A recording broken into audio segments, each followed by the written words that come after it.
Bonsoir à toutes et à tous, soyez les bienvenus, vous êtes sur Nurea TV et je suis drôlement content de vous retrouver pour cette troisième émission témoignage extraordinaire spécial intervenant. Je vous rappelle que cette semaine nous fêtons les 5 ans de Nurea TV et que de nombreux invités et intervenants qui sont passés sur notre antenne ces dernières années ont accepté gentiment de partager avec vous quelques anecdotes, histoires incroyables qui leur sont arrivées, et ce soir nous poursuivons la découverte de ces témoignages. Nous démarrons la soirée avec Quentin Leplat, qui revient pour nous sur de magnifiques synchronicités vécues lors d'un voyage au Mexique. Simple hasard, coïncidence, signe de l'univers, chacun se frappe son propre avis. En tout cas, je dis un grand merci à Quentin pour ce magnifique partage. Et bonjour les Nuréens. Donc il paraît que c'est l'anniversaire de Nurea. Donc Guillaume et Nora m'ont demandé de faire une petite vidéo avec des choses originales, sympathiques à vous raconter. Alors je vais vous raconter quelque chose un petit peu en lien avec mon travail, avec mes recherches. Déjà en précisant quelques petites choses, c'est que c'est grâce à Nurea en fait que j'ai pu me faire connaître un petit peu, puisque lorsque j'ai fait mon premier petit documentaire en 2016, c'est eux les premiers qui m'ont sollicité pour faire une émission dessus. Et donc ça m'a permis effectivement de me faire connaître, et donc de rencontrer aussi d'autres chercheurs dans ce domaine-là, de progresser dans le domaine, et d'aller beaucoup plus loin. Donc je suis très content de faire cette petite vidéo pour eux, je les remercie pour le travail qu'ils font. Et puis, je vais vous partager des petites choses amusantes, justement, à propos de ce premier documentaire que j'ai réalisé, qui aujourd'hui est bien perfectible, hein. J'ai fait récemment une petite émission pour le corriger, c'est-à-dire pour amener des éléments qui corrigent des interprétations qui étaient à mon avis pas bonnes, et amener d'autres éléments nouveaux. Mais ce qui est intéressant, c'est que lorsque je m'y suis rendu en 2015, je m'y suis rendu pour d'autres raisons, pour des raisons professionnelles, puisque j'accompagnais un sportif dont l'objectif était de faire le record de l'heure. Donc il s'agissait de faire le plus de kilomètres possible pendant 1 heure. Sur un vélodrome, donc au Mexique, nous sommes allés là-bas parce que la pression atmosphérique étant plus basse, ça permettait d'aller un peu plus vite que si on avait fait notre record de l'heure en Europe, par exemple à Bordeaux. Et donc on s'est rendu là-bas avec toute une équipe d'une dizaine de personnes, avec un psychologue, un kiné, un mécanicien, un manager. Moi je m'y suis rendu en tant que préparateur physique et technique. Et à la fin du séjour, donc une fois que mon sportif a réalisé sa performance, on s'est rendu à Teotihuacan pour faire un peu de tourisme et visiter Teotihuacan. Et pour la première fois de ma vie, j'ai parlé de ces recherches qui m'animaient, qui m'intéressaient, donc à ce groupe d'amis et collègues qui étaient là. Et c'est ce qui m'a donné l'envie et l'énergie ensuite de faire un film, un premier film, d'oser faire quelque chose. Et bien m'en a pris, pour plein de raisons. Déjà, c'est parce que j'ai osé que j'ai pu progresser et rencontrer des gens, discuter du sujet avec d'autres personnes, et petit à petit amener des choses de plus en plus pertinentes. Mais aussi, ce qui est amusant, c'est que c'est à Teotihuacan que finalement, au cours de ce séjour, j'ai rencontré la personne avec qui je vis actuellement, donc Marion, avec qui je suis marié maintenant. On s'est rencontrés au Mexique. Et nous avons, lorsque nous sommes arrivés à Teotihuacan, nous avons monté ensemble les marches de la Pyramide du Soleil, et nous avons monté avec Marion, donc les marches de la Pyramide du Soleil, sans même savoir que plus tard, nous allions vivre ensemble. Et cette pyramide du soleil, elle est orientée de manière un peu étrange, mais telle qu'elle est orientée, elle reçoit le coucher de soleil ou le lever de soleil à 2 dates dans l'année particulière, qui sont le 31 octobre et le 15 août.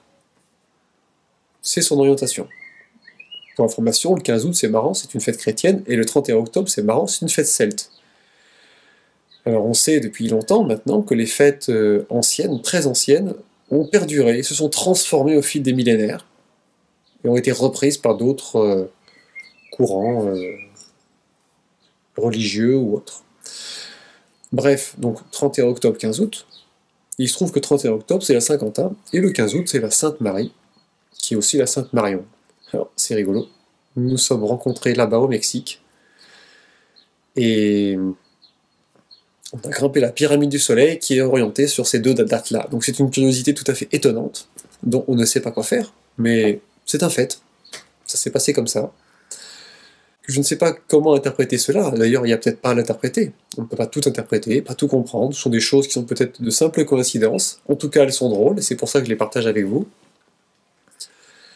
Et l'autre chose amusante qui s'est passée au Mexique, c'est que le sportif que j'ai accompagné, il a réalisé 50 km 844 dans l'heure. Et il a tourné pour cela sur un vélodrome qui fait 250 mètres. Et donc il a fait, vous imaginez bien, un paquet de tours pour arriver à faire plus de 50 km. Mais si on avait trouvé pour lui un vélodrome exactement adapté, où il n'aurait fait qu'un seul tour sur le vélodrome, il aurait fait donc un grand tour de 50 km 844. Eh bien, ce qui est tout à fait amusant, c'est que le diamètre de ce grand cercle aurait fait 16,18 km. 10 fois le nombre d'or en kilomètres. Avouez que c'est rigolo. Ça aussi, c'est une chose étonnante qui s'est passée là-bas. Donc, comment interpréter cela? Il n'y a pas besoin d'interpréter, ce sont juste des faits. Mais je ne sais pas du tout comment faire. Mais ils sont amusants. Je les partage avec vous. Faites-en ce que vous voulez. Certains y verront quelque chose d'un magique, un signe, d'autres une simple coïncidence. Je ne sais pas, à chacun d'en juger. Il faut juste accepter que dans la vie, nous ne pouvons pas tout maîtriser, nous ne pouvons pas tout connaître, nous ne pourrons pas tout prévoir. Il y a juste des choses tout à fait imprévisibles, incompréhensibles, que nous ne pouvons pas comprendre, et on ne pourra jamais les comprendre. Il faut l'accepter et faire avec. Et faire confiance un petit peu à son propre intuition, à sa propre réflexion, un mélange de tout ça, qui nous guide et qui nous fait avancer. Voilà, donc j'ai partagé ces petites choses originales que j'avais encore jamais présentées. Et puis je vous dis donc à bientôt, bon anniversaire sur Nurea, et à bientôt pour de nouvelles émissions intéressantes, et aussi des conférences que je donnerai, puisque prochainement, je donnerai des conférences dans ma région de manière plus active. Voilà, je vous dis bon anniversaire à tous les Nuréens, merci à Guillaume et Nora, et puis à bientôt.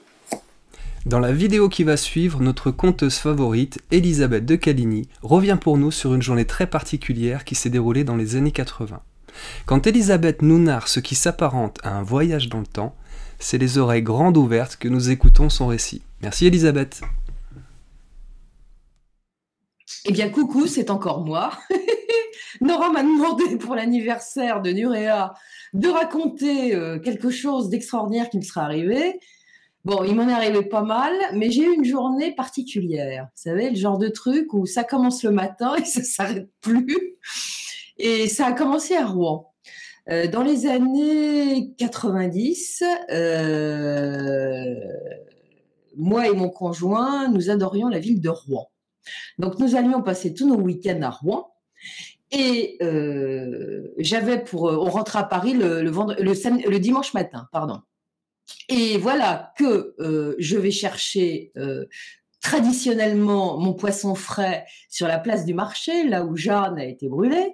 Il y a une espèce de bazar ultra moderne qu'a fait construire le maire de l'époque, c'est-à-dire le Canuet, qui est affreux, complètement... c'est un ovni au milieu de l'ancien. Et par contre, le marché est magnifique. Donc, je vais acheter ma dorade. Et sortant de là, la place est vaste. Je cherche partout mon cher et tendre qui tourne comme un zombie parce qu'évidemment, il n'y a jamais de place pour se garer. Donc, traditionnellement, tous les dimanches matins, je me fais engueuler parce que qu'est-ce que j'ai besoin d'acheter du poisson pour rentrer à Paris? Enfin bon, bref, voilà. Donc, je suis tel seram sur la place comme un derviche tourneur en regardant aux quatre coins cardinaux quand j'entends comme une voix qui me dit « elle a eu mal, elle a crié ». Et j'ai le réflexe de regarder par terre, je ne sais pas pourquoi.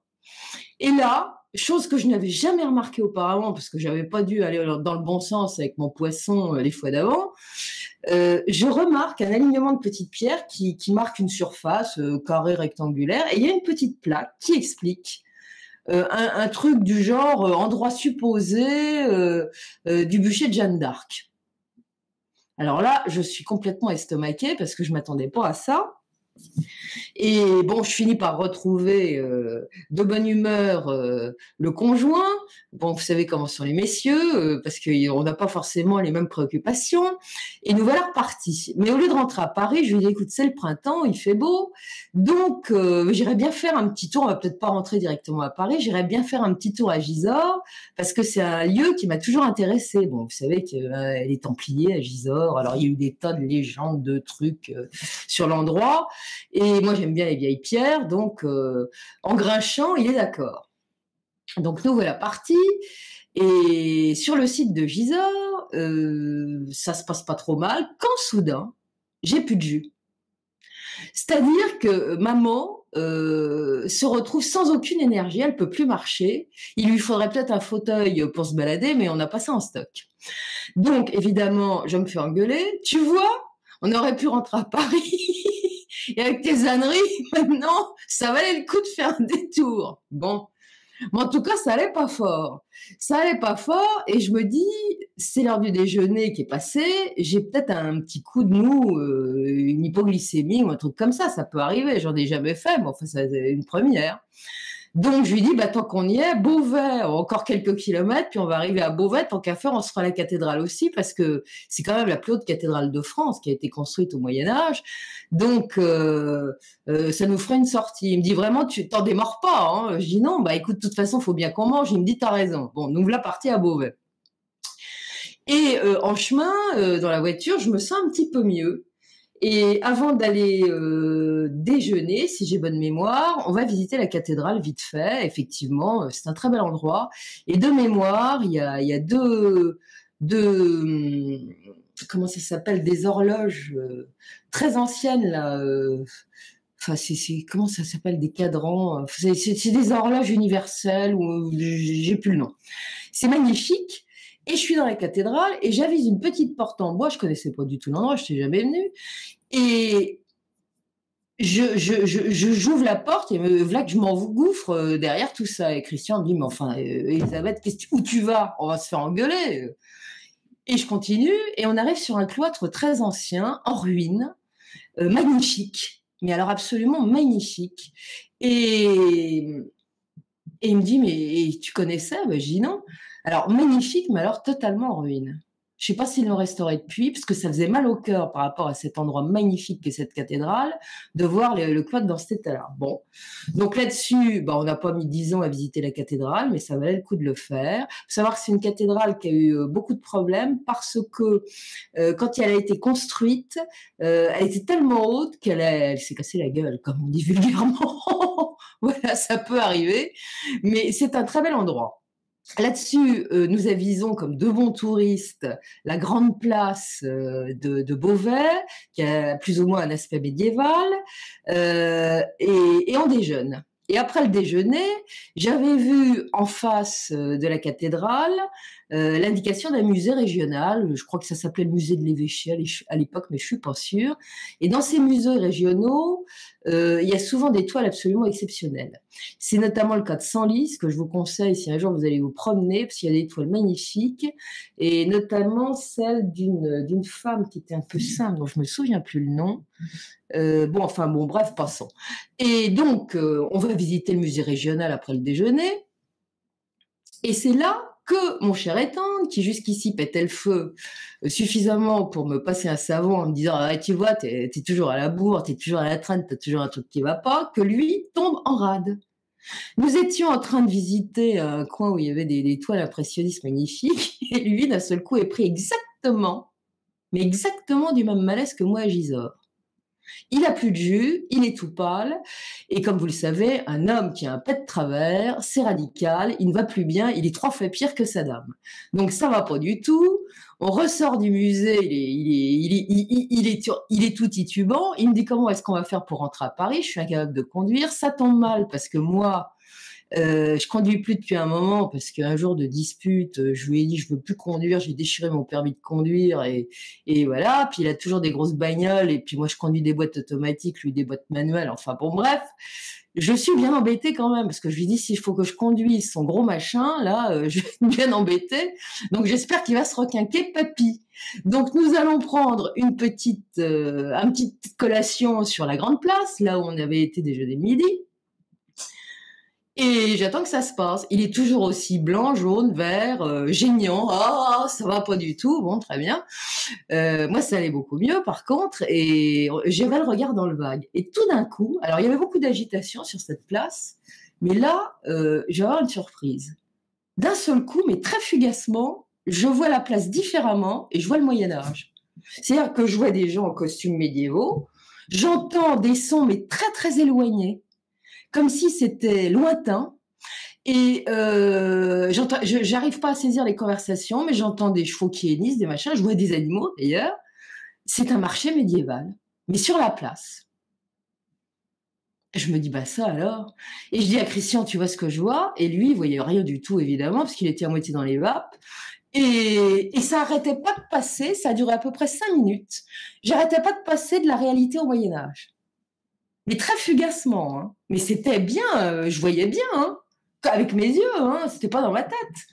Et donc ça a duré 5 minutes, et il a rien vu évidemment, mais ça du coup de se foutre en boule parce que je délirais selon lui, ça l'a requinqué. Donc nous avons pu rentrer enfin à Paris avec quelques élucubrations dans le détour, mais enfin bon, ça s'est bien passé. Donc c'était une journée de printemps assez particulière, ça je m'en souviendrai. Je sais pas si lui s'en souvient, mais moi je m'en souviens. C'était quand même très particulier. Alors ce qui est amusant, c'est que je suis retournée à Gisors par curiosité avec une amie il y a 7 ou 8 ans. Et là, surprise, surprise, je ne reconnais pas l'endroit. J'avais l'impression que c'était hors la ville et que il y avait rien autour. Et là, je me retrouve avec un décor, mais radicalement différent. J'ai pas reconnu du tout les lieux, ce qui est quand même assez extraordinaire chez moi, parce que j'ai une mémoire visuelle et une mémoire tout court qui est redoutable. Et là, j'avais l'impression d'être dans un endroit que j'avais jamais vu de ma vie. Voilà l'histoire. Vous n'en saurez pas plus. Je vous invite maintenant à découvrir le témoignage de David Perrou, qui nous livre plusieurs anecdotes en lien direct avec l'intuition et son travail d'auteur. Bonjour les Nuréens, c'est David Perrou, écrivain. Alors, j'aimerais vous raconter 2 petites anecdotes qui ont surtout à faire avec ce que j'appelle l'intuition, mais que j'imagine aussi être des messages de notre conscience. La première anecdote, c'est ce qui m'a amené à écrire mon premier roman. J'avais déjà la vocation d'écrire et je m'étais mis à écrire il y avait quelques années un livre sérieux, un essai. Et après 2-3 chapitres, je m'étais ennuyé, je trouvais que j'écrivais pas très bien, que c'était trop pédant. Et j'avais mis ça dans un dossier et j'avais complètement oublié. Puis j'ai continué ma vie et mon activité professionnelle, m'intéressant de plus en plus à la conscience. Et je m'étais inscrit à un stage d'une semaine, un séminaire d'une semaine, avec Eckhart Tolle, l'auteur du best-seller Le pouvoir du moment présent. C'est un stage qui se déroulait à New York, donc j'ai fait l'effort d'aller jusque là-bas parce qu'il donne très peu de séminaires. Et quand je suis arrivé, l'endroit était vraiment magnifique. Et c'est vrai qu'après quelques jours dans cette ambiance, dans cette énergie, je me sentais un peu différent. Et je me souviens très bien, il y avait un lac, un très beau lac, c'était l'automne, donc les couleurs étaient fantastiques. Et j'ai pris un bateau à rame et je m'étais simplement couché sur le lac à regarder les lumières d'automne. Et tout d'un coup, j'ai eu vraiment une grosse intuition, comme une voix dans ma tête qui m'a dit il faut que tu reprennes tes écrits, mais sous forme de roman. Et ça m'a vraiment... c'était clair comme message, donc c'était pas un truc qui m'a fait douter. Donc j'ai digéré ça, j'ai repris mon petit bateau, je suis rentré sur le quai. Et je sais pas si ça s'est passé aussi vite que ça, mais j'ai ouvert mon ordinateur et j'ai écrit le premier chapitre de Voyage en devis, mon premier roman. Donc voilà, c'est quand même une anecdote assez particulière parce que j'ai l'impression d'avoir reçu le message comme quoi je devais écrire. Et c'était un très bon message, visiblement, vu que J'ai depuis publié 3 livres et je suis en train d'écrire le 4e. Et la deuxième anecdote, c'est justement à propos du 4e. Je peinais un peu à trouver le thème de ce 4e livre. J'en avais déjà écrit plus ou moins un tiers. Et j'avais besoin de rebondir, j'avais besoin de dynamiser un peu l'histoire. Et j'avais pris rendez-vous avec une personne qui est une soigneuse d'âme. En fait, elle donne des soins où elle reçoit des messages, donc elle fait du channeling, elle reçoit du message de nos guides. Et avant la séance, elle m'a demandé, est-ce que tu as un souhait? Et j'ai dit oui, si tu pouvais demander au guide de m'aider à trouver la suite de mon roman, ça m'arrangerait bien. Et la séance se passe, je reçois plein d'informations sur qui je suis, notamment sur qui j'étais dans des vies très très éloignées. Et c'était super intéressant, j'ai beaucoup aimé. Je suis rentré, puis dans ma voiture, je me suis dit, ben, merci les gars, mais vous m'avez absolument rien dit sur la suite de mon roman. Euh, ça me... Du coup, voilà, il va falloir que je trouve moi-même. Et je sais pas, c'est que quelques jours après, ou en réfléchissant le soir, je crois que c'était dans mon lit, où je me dis, mais ce qu'ils m'ont dit sur mes vies antérieures, notamment sur une des vies où j'aurais joué un rôle assez important dans une civilisation type Atlante qui n'existe plus du tout, c'est quand même assez étrange. Pourquoi ils m'ont dit ça à ce moment-là? Et j'ai relu mon manuscrit et j'avais, dans ce manuscrit, à un moment donné, il y avait mes héros qui rencontraient par hasard, et c'est ces 4 lignes dans le manuscrit qui m'avaient pas vraiment marqué à ce moment-là, où ils rencontraient un moine dans un monastère tibétain, sur le toit d'un monastère tibétain. Et ce moine-là, en fait, faisait ce qu'on appelle, ou ce que j'ai appelé, parce que c'est une intuition qui m'est venue comme ça aussi, de la recherche quantique. C'est-à-dire qu'ils faisaient de l'archéologie quantique. C'est-à-dire qu'ils arrivaient à aller lire dans les champs quantiques, dans les champs akashiques, l'existence de très très anciennes civilisations, bien avant notre ère. Et tout d'un coup, ça a fait tilt. Je me dis, mais pourquoi j'ai ces 4 lignes-là? Et pourquoi ces guides m'ont parlé de vies très anciennes? Et ben, j'ai eu, à ce moment-là, j'ai eu un flash, puis je me dis, mais ça doit être le thème de mon 4e roman. Et là, je vous le dévoile en exclusivité, parce que pas grand monde le sait, mais depuis que j'ai eu cette information-là, j'ai retravaillé tout mon manuscrit, j'ai pratiquement réécrit tout ce que j'avais écrit, pour que le thème central soit de l'archéologie akashique, c'est-à-dire des voyages dans les mémoires akashiques pour savoir ce qui s'était passé dans des civilisations très éloignées. Donc voilà, 2 petites anecdotes de ma part où j'ai eu des messages quand même assez clairs, soit de nos guides, soit de notre conscience, je ne sais pas exactement d'où ça vient, mais c'était des messages clairs qui m'ont fait quand même faire des choses très importantes dans ma vie.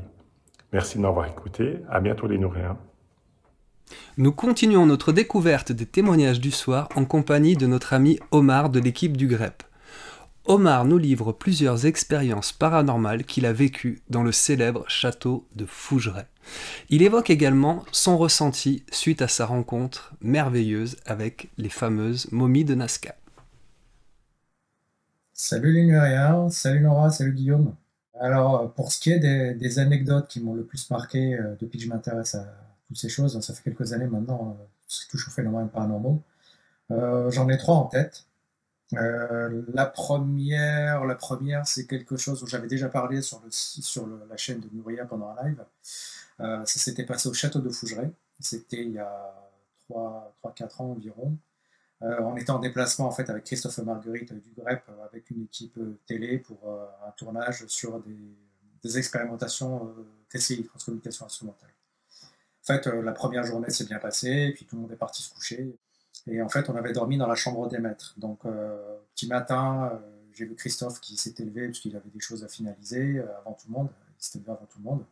Donc, je me suis rendormi. Et puis, je ne sais pas combien de temps s'est passé. Et puis, j'ai vu, c'était très étrange. En fait, c'était dans le rêve, mais c'était quasi réel. En fait, c'était quasi réel. Donc, j'ai vu un type occidental, chauve. J'avais entendu à ce moment-là le mot italien, je ne sais pas pourquoi, comme quoi il est italien, puis je vois il a sorti un couteau, puis m'a poignardé en fait dans le rêve, quoi. Il m'a poignardé, mais sauf que j'ai senti dans la poitrine comme un coup très fort, quoi. Donc c'était vraiment réel. Et puis là, je me suis réveillé d'un coup et j'étais secoué, quoi, parce que je venais de vivre. C'était vraiment très très très étrange. Et puis j'ai rapporté tout ça au propriétaire du site, en fait, qui quelques semaines plus tard, en fait, ils ont fait une séance, je crois, de Ouija ou d'écriture, je sais plus trop, avec un médium. Et en fait, là, cette histoire est ressortie.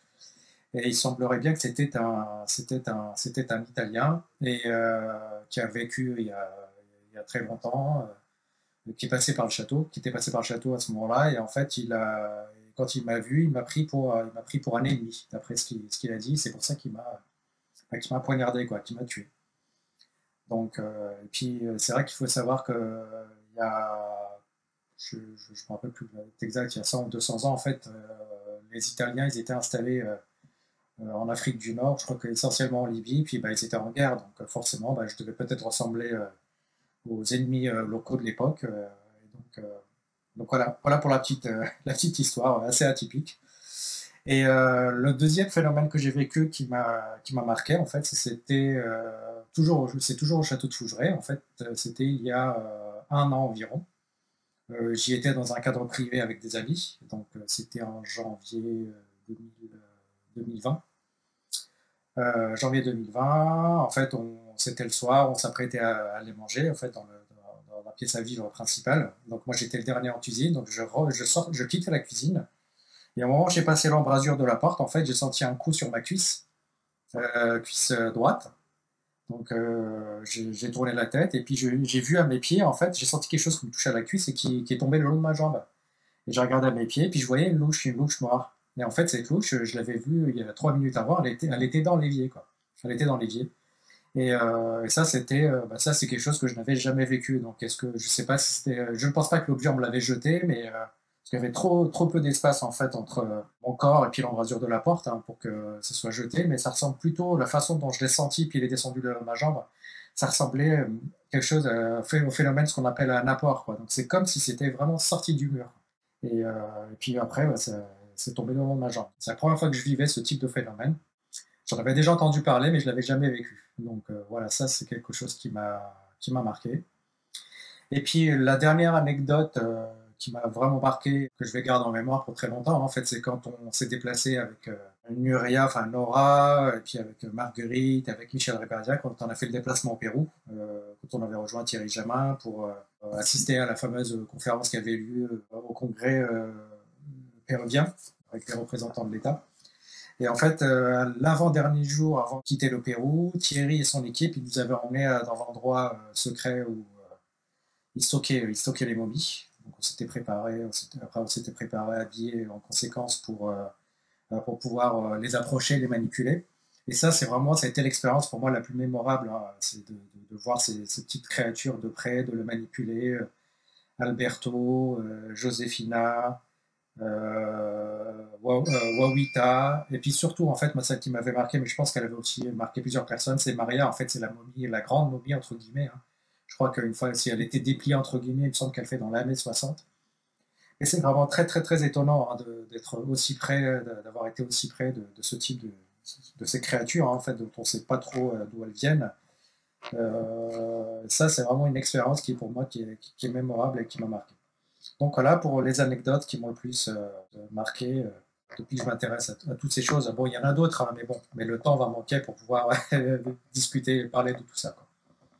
Voilà. Merci, puis à bientôt sur Nuria. Béatrice est l'une des membres de notre formidable équipe de modérateurs. Dans sa vidéo, elle nous décrit entre autres un phénomène ufologique troublant survenu il y a une quinzaine d'années et dont elle a été le témoin direct. Hello Nora, hello Guillaume, et coucou les Nuréens. Eh ben, je me lance. Donc Béa, modératrice, je m'intéresse à plein de choses, un petit peu en dehors des clous, comme on dit, depuis des années, hein. J'avais à peu près 20 ans quand j'ai commencé à explorer toutes sortes de domaines. Lorsque j'ai découvert du coup Nora sur une autre plateforme, c'était en fin 2014 ou 2015, ça m'a forcément tout de suite plu. Et voilà, et je suis toujours là. C'est grâce à l'un de mes enfants, grâce à ma fille Aude, qui m'avait passé un petit lien à l'époque en me disant « Maman, elle va te plaire, je pense. » Donc voilà, ça c'était juste pour la petite présentation. Je voulais vous raconter deux petites choses. Un phénomène, alors on va dire UFO, il y a bien, je pense, une quinzaine d'années. Ce sont les vacances d'été. Je suis avec mes enfants, mon ex-mari à l'époque et mes frères et sœurs. Ça devait être en août, une météo impec. On est sur des chaises longues, allongées, on regarde le ciel et puis on papote, voilà. Il est tard, je dirais bien après minuit ce soir-là. Et on commence à voir, mais pratiquement tout d'un coup, 3 objets. Je vais dire des objets parce que je ne vais pas parler d'avions. Je ne vais pas parler de satellites parce que c'est bien trop près. Étonnamment, sans lumière, mais on distinguait les formes super bien. Alors, on n'a pas réussi à savoir si c'était des objets qui étaient super hauts, donc très grands, ou très bas, et dans ces cas-là, avec une dimension bien plus petite. Mais c'était très silencieux, ça bougeait très vite, c'est resté stationnaire au-dessus de nous, et ça ressemblait à... Alors bon, du coup, il faut mettre des mots, etc. Au vaisseau qu'on voit dans Star Wars, avec des formes géométriques bien dessinées, c'était très net. C'est resté un petit moment comme ça. Je dirais, ça paraît long dans ce cas-là, mais bien 5 minutes. Et puis, c'est parti tout d'un coup. Voilà. Bon, on était tous d'accord, on avait vu tous la même chose. On a une sorte de petit débrief après, je me souviens. Alors certes, on avait, comment dirais-je, on avait passé une soirée, alors je ne vais pas dire arrosée, mais... Bon voilà, c'était les vacances, mais non, voilà. Quand on a raconté un petit peu autour de nous, oui, bon, vous étiez fatigué, etc. Non, on n'était pas à ce point fatigué. Voilà, moi c'est la seule expérience que j'ai eue d'un peu, j'ai envie de dire UFO, parce que bien souvent j'ai essayé de guetter des choses dans le ciel et il m'est pas arrivé grand-chose de ce côté-là. Mais ce jour-là, cette nuit-là, c'était vraiment précis, c'était vraiment net. Et mon frère, qui s'intéresse beaucoup à l'astronomie, me disait que, bien évidemment, hein, ça peut être des choses construites par les humains ou pas. On ne sait pas. Et puis, de toute façon, je n'ai pas assez de capacité pour expliquer mieux, mais en tout cas, c'était impressionnant. Voilà pour cette petite expérience qui n'a rien d'extraordinaire dans les détails. Mais voilà, c'est ce qui m'est arrivé. Alors autrement, j'ai toujours cru qu'après la mort, forcément, c'était pas la fin. Parfois, c'est souvent suite à des grands moments de tristesse, lorsque je demande un petit coup de main ou un petit éclairage. La nuit, généralement, il se passe quelque chose pour moi. Et ça m'est arrivé plusieurs fois. Alors, je vais juste vous en citer une pour avoir un exemple concret. Quelque temps après le décès de mon papa, c'était en 2005. On réglait diverses affaires, dont sa voiture, que mon frère avait donc mis en vente. Et puis je me couche un soir, et ça m'était déjà arrivé à diverses reprises. La nuit, j'ai l'impression que je suis réveillée, je me vois assise. En fait, je suis tirée de mon sommeil parce qu'on me parle. Donc cette fois-là, je me vois vraiment assise, c'est-à-dire réveillée par la voix, mais la voix de mon papa. Cette voix que je connaissais bien, un petit peu, comment dirais-je, directive, un petit peu autoritaire. Mon papa avait un charisme assez, voilà. Et Et en me disant, mais enfin, Béa, là, vous avez besoin d'une voiture. Du coup, c'est vrai, hein, il fallait qu'on change notre voiture à l'époque. Mais enfin, prends la voiture, quoi. Ça paraît évident. Et puis, il rigolait, il se moquait un petit peu.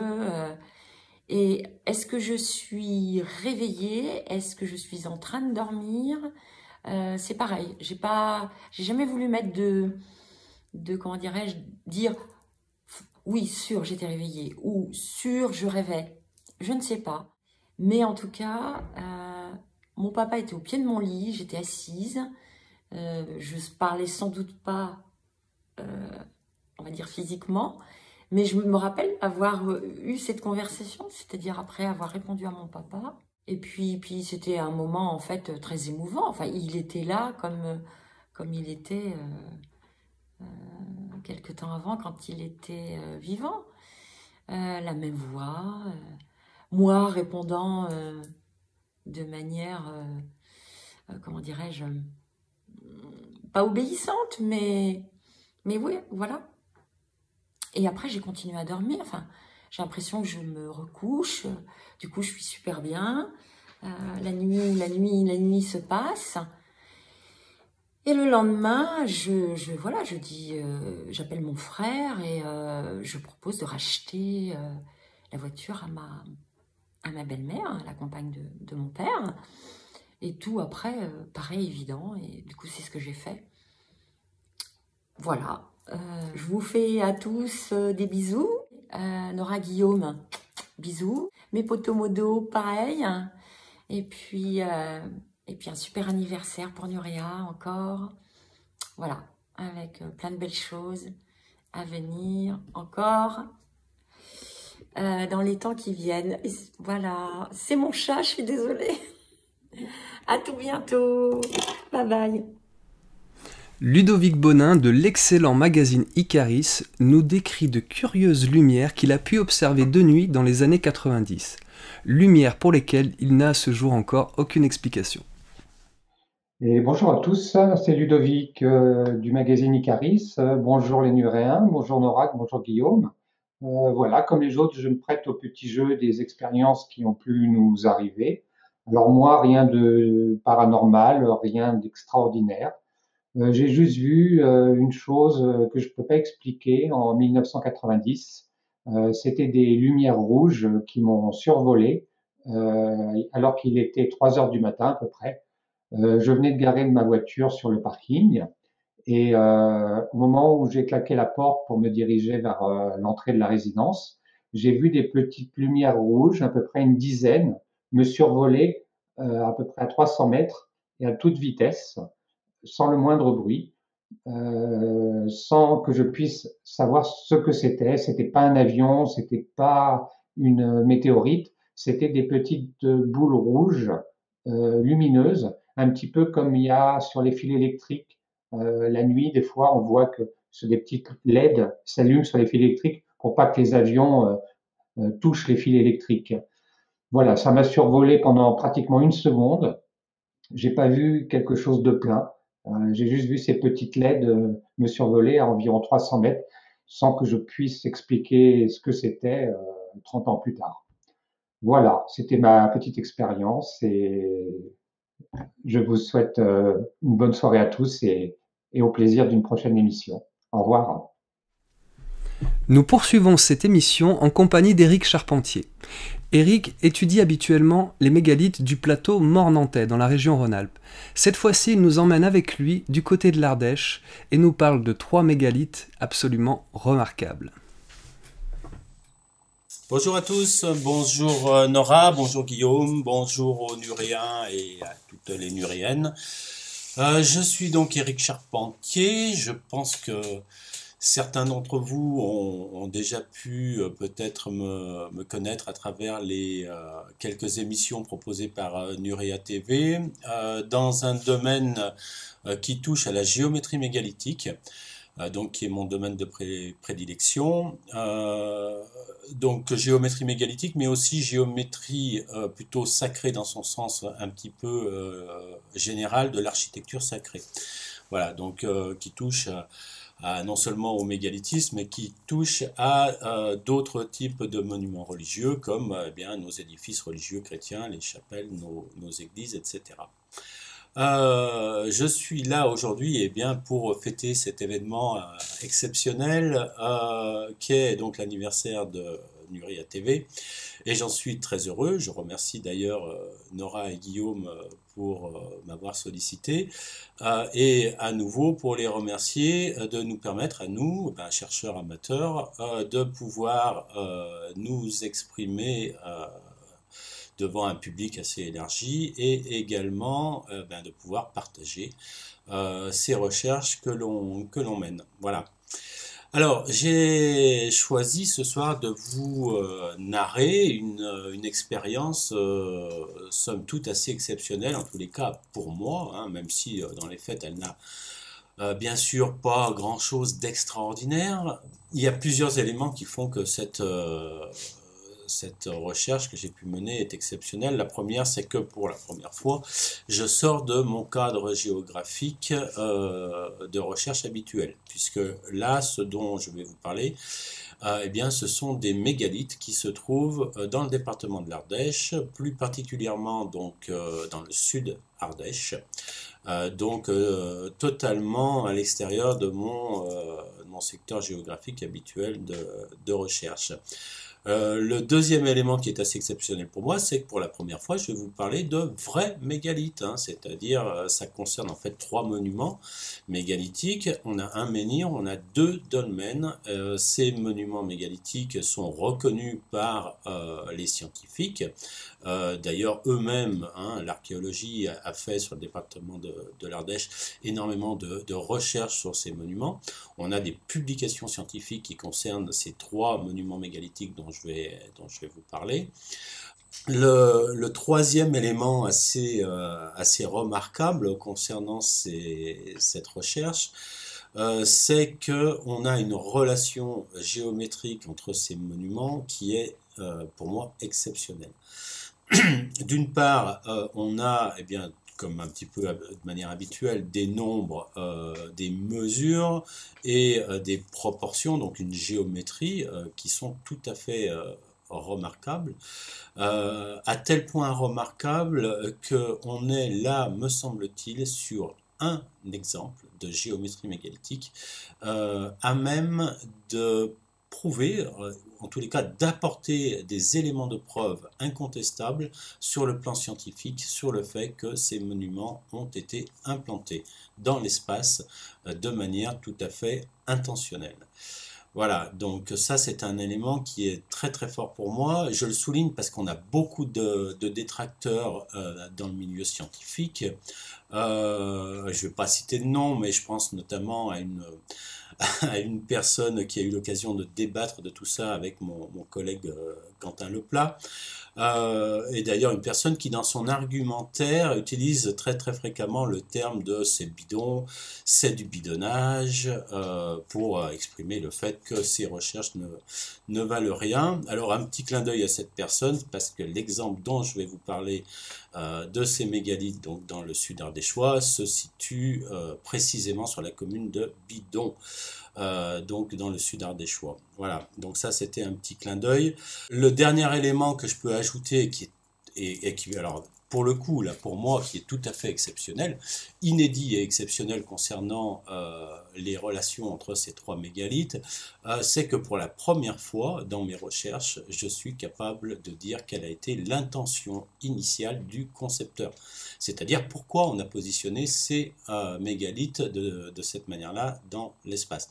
Donc ça, si vous voulez, d'une manière générale, dans toutes les recherches qu'on fait, moi, puis même mes collègues, hein, on est capable de comprendre quelles ont été les relations qui ont été exposées sur le terrain, mais on n'est pas capable de dire pourquoi. Pourquoi le concepteur, pourquoi le bâtisseur de mégalithes a choisi cette géométrie, vous voyez.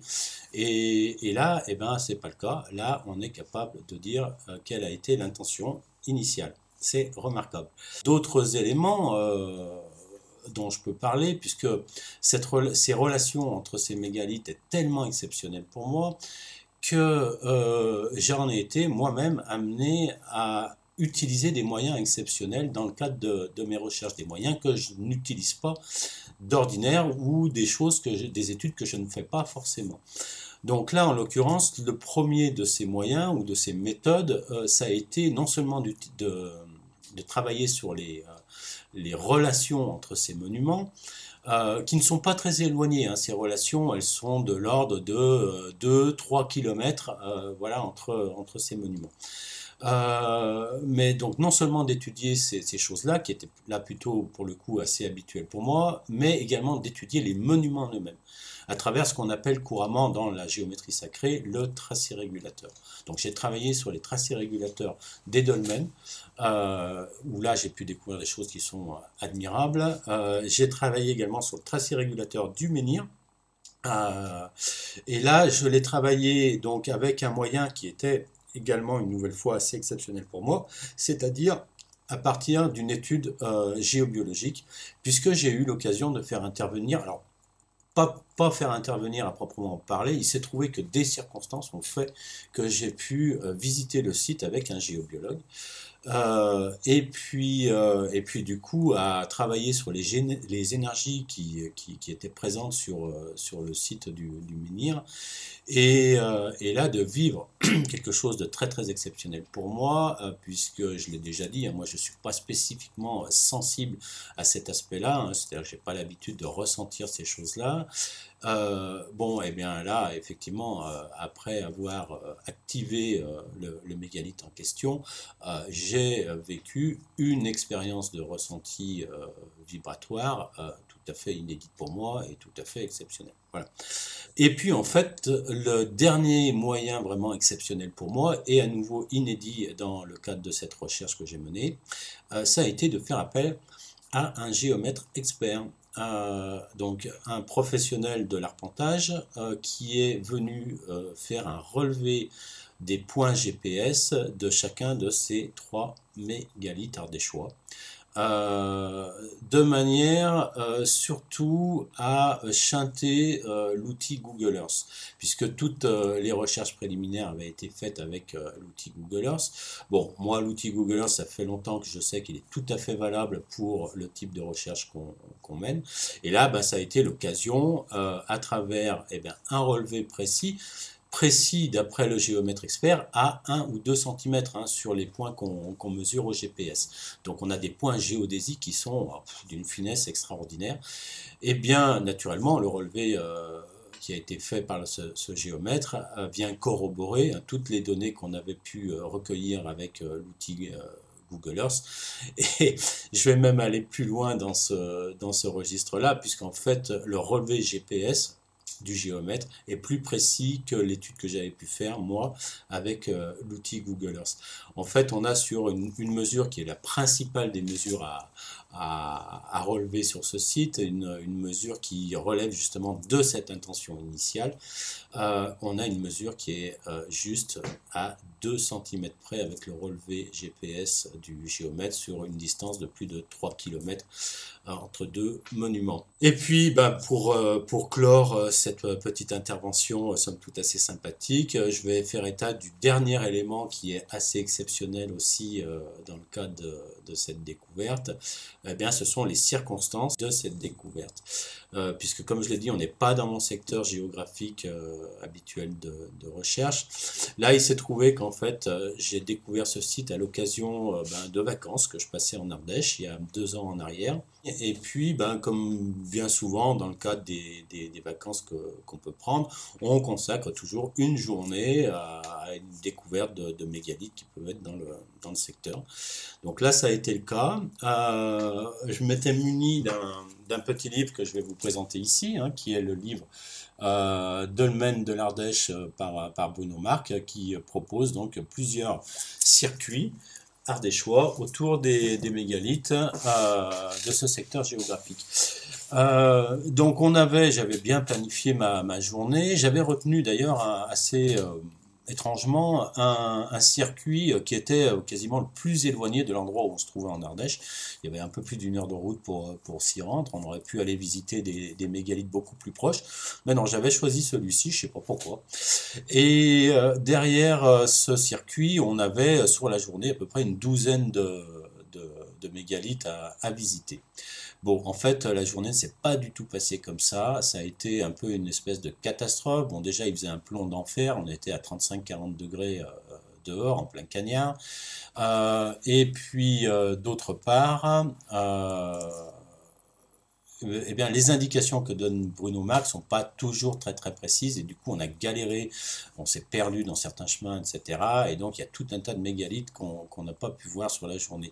Au global, on a fait, eh ben, devinez quoi, on a fait 3 mégalithes, c'est-à-dire le menhir dont je vous ai parlé et les 2 dolmens dont je vous ai parlé. Voilà, la journée s'est soldée sur ce résultat-là. Eh bien, avec peut-être ces 2 années de recul maintenant, je m'amène à m'interroger sur eh ben, la raison ou les raisons qui ont fait que eh ben, sur cette journée-là, on m'a amené à ne visiter que ces 3 monuments-là, puisque ben, forcément, ben, ces 3 monuments, ce sont ceux-ci qui fonctionnent parfaitement dans la géométrie dont je vous ai parlé. Voilà. Voilà, bah, je vous remercie de votre écoute. Et pas de ligne ce soir, mais peut-être qu'avec Guillaume, on se permettra d'organiser une petite soirée pour vous présenter ces recherches qui sont aujourd'hui totalement inédites, totalement inconnues. Voilà. À bientôt. Merci à tous. Dans le prochain témoignage, Véronique Cerdranvat partage avec nous 3 histoires incroyables, notamment celle d'un échange intuitif avec un bébé alors que celui-ci n'est pas encore venu au monde, ou encore une observation ovni de premier plan. Je profite de cette vidéo pour faire un gros bisou à notre bigoudaine favorite et la remercier chaleureusement pour ce magnifique t-shirt qu'elle m'a offert très récemment. Merci beaucoup Véronique. Bonsoir les Nuréens, bonsoir Nora, bonsoir Guillaume et un très joyeux anniversaire. Alors moi je vais vous raconter donc 3 petites histoires parce que j'ai vraiment eu du mal à choisir parce que c'est vrai que ça fait des années et des années que je vis vraiment des histoires paranormales et complètement extraordinaires. Alors je vais commencer par une histoire donc qui m'est arrivée donc il y a une dizaine d'années. J'étais en train de masser une cliente qui était enceinte. Elle était allongée, elle était enceinte peut-être de 7 mois, je crois, si mes souvenirs sont bons. Et je lui touchais les pieds. Et tout d'un coup, j'entends une voix qui me dit « Je suis un garçon ». Ah, je me dis « Tiens, je suis en train d'entendre le bébé, j'entends des voix ou je suis en train de télépather avec lui ?» Et il continue « Je vais naître le 20 septembre ». D'accord. Et il rajoute « Et je m'appelle Raphaël ». Je me dis, est-ce que j'entends des voix ou je suis vraiment sur la fréquence du bébé qui est en train de communiquer avec moi? Alors, au moment de quitter la cliente, je lui pose la question, vous avez une idée du prénom du bébé? Et elle me dit, ah, c'est un garçon, mais on hésite entre Christophe ou Raphaël. Tiens, tiens. Elle m'appellera quelques mois plus tard pour me dire que Raphaël est bien né le 20 septembre. Alors, je vais vous raconter une autre histoire aussi qui m'a marquée. J'aime beaucoup faire les cérémonies chamaniques, comme on dit, avec un tambour. Et l'habitude, donc, on le faisait souvent le soir de la pleine lune, pendant environ 4 heures, voilà, de 20 heures à peu près à 1 heure du matin. Mais ce jour-là, c'était en novembre, on avait décidé avec des amis d'aller sur un site mégalithique et de le faire en plein jour. Sur le site mégalithique, forcément, il y avait énormément de belles énergies. Le site était désert, c'était l'hiver, presque l'hiver. Et on bat du tambour, on ferme les yeux, on fait notre petit voyage. Et quand c'était terminé, on a ouvert nos yeux. Je regarde autour de moi, que vois-je? 4 petits êtres translucides qui avançaient vers moi. Ils étaient alignés, ils avançaient au même pas. Ils faisaient environ 1 mètre de haut et ils étaient translucides. Et ils dégageaient énormément d'amour. Alors à ce moment, j'ai dit, ah mais regardez, il y a des êtres translucides, est-ce des extraterrestres, des petits êtres de la forêt qui approchent vers nous? Mon ami qui était en face de moi me dit, oh, je ressens une vague de chaleur d'amour dans mon dos. Elle allait donc se retourner et à ce moment-là, une femme qui arrive sur la droite et qui nous dit, ah, je peux venir avec vous, je commence à nous poser des questions, elle s'assoit à côté de nous. Et à ce moment-là, je ne pouvais pas non plus refuser de lui parler. Et quelques minutes plus tard, je regarde et forcément, mes petits êtres avaient disparu. Mais je ne les ai pas oubliés.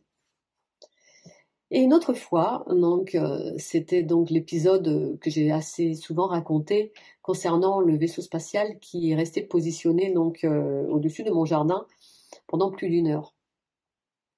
Ce soir-là, j'étais assise sur le canapé avec ma fille qui avait 7 ans, mon ex-conjoint et mon autre fille, donc un peu plus âgée, qui était aussi sur le canapé. Le film n'avait pas encore commencé.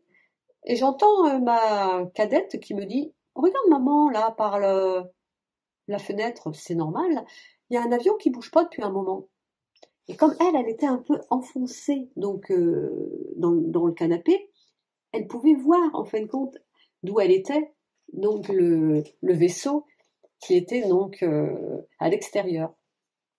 Alors je lui dis « Non, ma fille, ça, c'est pas normal, on va aller voir ce qui se passe. » Alors nous voilà tous derrière la porte-fenêtre, devant un énorme vaisseau circulaire avec des petites lumières rouges, jaunes, bleues qui clignotaient tout autour. Alors on l'a regardé pendant un long moment. Ensuite, on est allé dehors. Au moment où j'ai même voulu leur demander « Mais d'où est-ce que vous venez ?» Je n'avais vraiment pas peur. Et je me suis rappelé qu'il y avait un vortex donc, à côté. C'était une ancienne chapelle où il y a eu énormément de miracles. Donc, miracles, des guérisons, donc dû forcément à cette magnifique énergie qui émanait de cet endroit. Alors, je me suis dit, c'est sûrement cette énergie que le vaisseau est venu pomper. Et à ce moment-là, je me suis demandé si j'allais appeler quand même les gendarmes ou est-ce qu'il fallait signaler quand même ce vaisseau spatial qui était là depuis un moment. Et 3 petits vaisseaux triangulaires sont arrivés par la droite à une vitesse incroyable et se sont positionnés face au grand vaisseau circulaire et ils ont commencé sûrement à parlementer. Parce que le vaisseau circulaire, lui, il a commencé à monter par paliers, tout doucement, pour se confondre avec les étoiles. Moi, j'avais suivi sa trajectoire, donc j'ai bien vu comment il montait, et qu'après, si quelqu'un était arrivé là, regarder le ciel, il n'aurait pas pu donc deviner si c'était une étoile ou pas. Et les 3 autres petits vaisseaux triangulaires, ils sont partis dans une autre direction, la direction opposée, à une vitesse incroyable aussi. C'était pas du tout donc un avion ou des mirages comme on ne peut les observer donc sur Terre. Donc je n'ai pas vu donc s'il y avait des personnages donc à l'intérieur donc du vaisseau. Et je me suis dit après, mais au fait, c'est quel film que j'ai raté? Il s'agissait du film avec Gainsbourg et Deneuve qui s'intitulait « Je vous aime ». À bientôt les Nuréens. Expérience de mort imminente, décorporation et j'en passe, Michel Ribardière nous confie 3 expériences insolites qui lui ont permis de découvrir d'autres sphères de conscience. Bonsoir. Alors avant de vous raconter quelque chose des expériences un peu insolites que j'ai eu l'occasion de faire pendant mes 53 dernières années, je voudrais vous dire qu'on a tous vécu des expériences extraordinaires. Il y en a plein de sortes d'expériences extraordinaires. Pour ce qui me concerne, je les ai plutôt reliées à une dimension intérieure, on va dire un espace intérieur, un être psychique, j'ai le sentiment que ce qui nous différencie souvent, c'est le fait que certains d'entre nous s'en rappellent et d'autres ne s'en rappellent pas. Les expériences insolites dont je vais vous parler, je pense qu'on peut tous les avoir si on les demande. Quand je regarde, pour ce qui me concerne, j'ai eu de la chance puisque je peux même pas les compter, et j'en ai eu pas mal dont je me souviens. Ces expériences, elles nous amènent évidemment à changer notre état de conscience. Elles nous aident, ces expériences, à choisir notre vie, à choisir ce que nous voulons devenir, à comprendre notre chemin, qui nous sommes et ce à quoi nous aspirons au fond. Alors je vais vous raconter très rapidement 3 expériences. La première, donc j'en ai choisi une qui a été très forte et très douloureuse, puisque quand j'ai eu 25 ans, j'ai eu un accident d'escalade et j'ai fait une erreur. Je suis tombé de 35 mètres. Les pompiers ont fait tout ce qu'ils pouvaient, les chirurgiens ont fait tout ce qu'ils pouvaient. Le corps tenait. Le corps tenait et il mourait de temps en temps, puis il revenait. Si bien que j'avais été, à la gendarmerie, j'avais été déclaré mort, je pense, par les pompiers, j'imagine. Pendant cette chute, j'ai vécu tout un tas d'états de conscience. Et quand j'ai touché le sol, j'ai, même juste avant de toucher le sol, choisi de ne pas voir ça. Et là, je me suis retrouvé en altitude et j'ai commencé à regarder la scène et à essayer de juger avec ce que je voyais. C'est comme si vous entriez dans un autre film. Soudain, voilà, vous ouvrez la porte de la salle à manger, il y a un film qui est en cours et vous commencez à regarder. C'est un petit peu le même sentiment. J'ai vu les gens qui se précipitaient, ce garçon qui était tombé d'escalade et qui allait mourir, et etc., etc. Je vous passe un peu les détails, bien qu'ils soient intéressants, parce que c'est très long en fait, hein.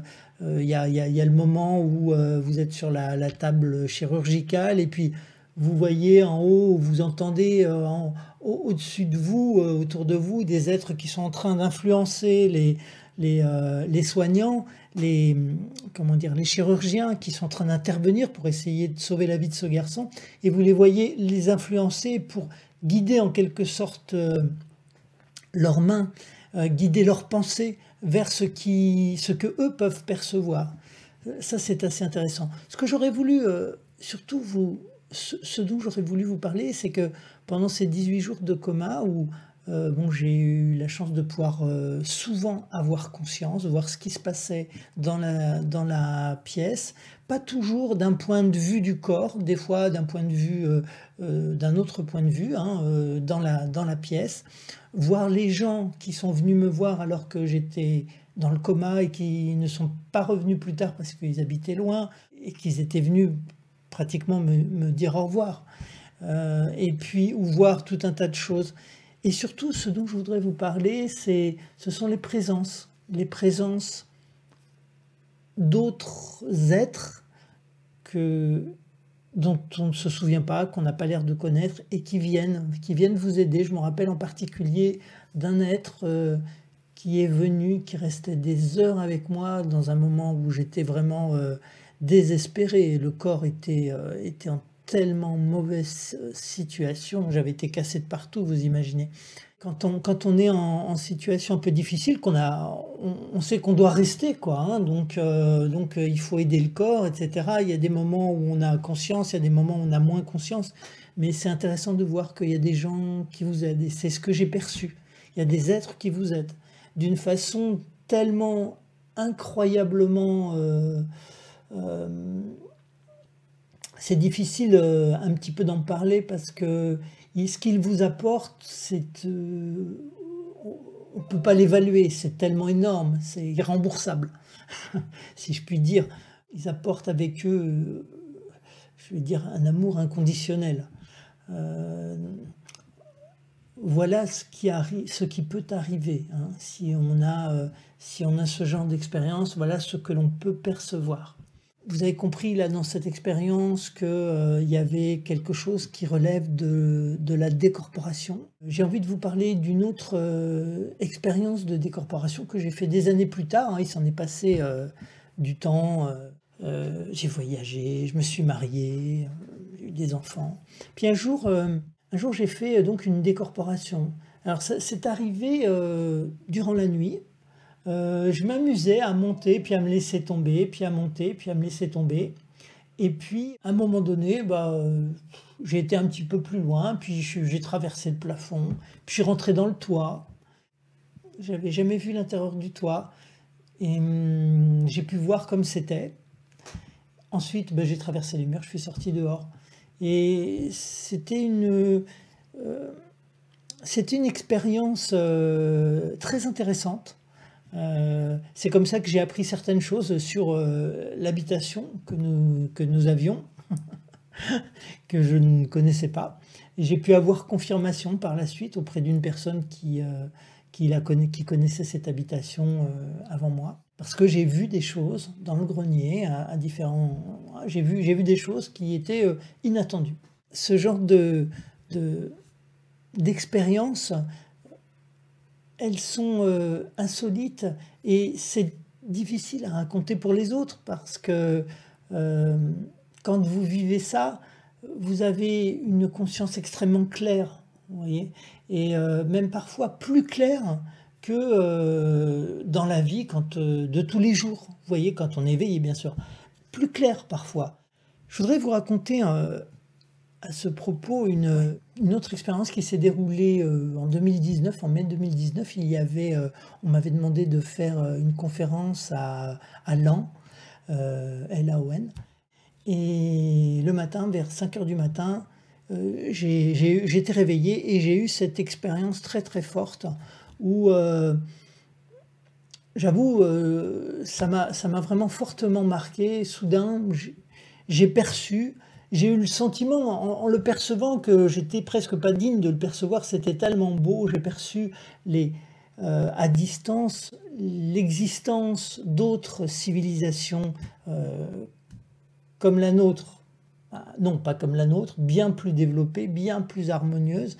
Et on m'a quelque part permis de voir les relations que des civilisations éloignées, peut-être d'espèces différentes, hein, j'ai pas pu voir davantage, j'ai pas pu voir plus près, mais on m'a permis de voir les relations que ces gens-là avaient, qui étaient d'une grande harmonie, vraiment, et en regardant ça, je me suis senti tellement petit, misérable microbe d'une planète à 95% en guerre, et c'est pour ça que je me sentais presque pas digne de voir ça, parce que chez nous, c'est tellement... c'est hallucinant. Et alors, ce qui est intéressant, moi, j'ai trouvé... bon, évidemment, quand je suis sorti de cette expérience-là, hein, que j'ai pris pour quelque chose de totalement réel, hein, bon, j'étais un peu choqué, évidemment, ça m'a choqué. Vous voyez, les expériences un peu d'ordre psychique, ça nous permet de prendre conscience de d'autres choses, des fois des informations qu'on ne connaissait pas et qui vont être confirmées par la suite, vous voyez, quand vous vous renseignez ou autre. Et ça nous affecte dans notre approche de la vie. Et le lendemain, il y avait la première conférence à laquelle j'ai assisté, parce que j'ai assisté aussi à certaines conférences, eh bien, le conférencier parlait d'un truc qui venait de m'arriver quelque part. Enfin, c'est un peu assimilable, ça s'appelle l'overview effect. C'est en fait ce choc que les astronautes peuvent subir, ressentir quand ils voient la planète Terre si petite et si fragile, etc. Vous savez, ça peut les emmener sur des niveaux de conscience même, ou même ouvrir certaines portes parfois. Et là, j'avais quelque chose d'un petit peu similaire, c'est-à-dire j'avais vu quelque chose à distance, loin de nous. C'était tellement beau et en même temps, nous, c'était tellement... Et voilà, il y avait quelque chose de l'ordre de l'émotionnel qui se rapprochait de ça. Voilà, ce sont quelques modestes petites expériences, mais vous savez, il y a des expériences qui, effectivement, comme je vous le disais, peuvent vraiment changer fortement votre situation professionnelle, toute votre situation, quoi. Bon, voilà, j'espère que ça vous intéressera de demander à vivre des expériences comme ça, et surtout la mémoire. Il faut vraiment se rappeler. Pour terminer cette troisième soirée témoignage extraordinaire spécial intervenant, notre ami Patrice Lyon de la team modérateur Nurea TV avait envie de partager avec nous un petit quelque chose. Je lui laisse la parole. Bonjour, c'est Patrice Lyon. Je vous fais cette petite vidéo pour vous dire qu'en fait, il ne m'est jamais, mais alors jamais rien arrivé de mystérieux. Rien. Pas un ovni, pas un fantôme, pas une dame blanche, rien. Oui, quoi, pardon, excusez-moi, c'est mon ange qui était en train de me parler. Donc voilà, jamais rien de paranormal, rien. En 2016, j'ai bien découvert du RIA, mais ça, c'est pas mystérieux, c'est merveilleux. Bonne soirée. Nous voici arrivés au terme de cette troisième soirée témoignage extraordinaire spécial anniversaire Nurea. Les amis, je vous souhaite une bonne fin de soirée. Je vous dis rendez-vous demain soir à 20h30 pour encore plus de découvertes.